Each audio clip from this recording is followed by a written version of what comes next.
DNA దొరికింది. ఇది నేను ఇంటర్నెట్ లో చూశాను.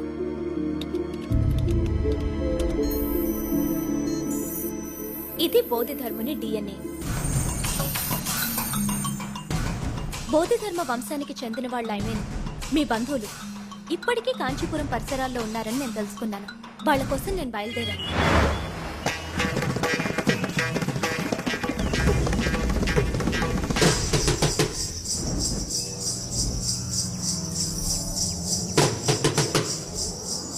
బోధిధర్ముని డిఎన్ఏ ప్యాటర్న్ మీ బంధువుల్లో ఎవరికన్నా మ్యాచ్ అవుతుందేమోనని అందరికీ రక్త పరీక్ష చేసి చూశాను.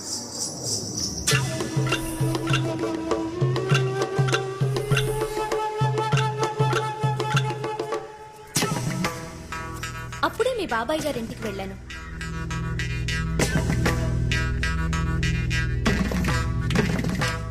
ఆ ఇంట్లో నేను అద్భుతాన్ని చూశాను.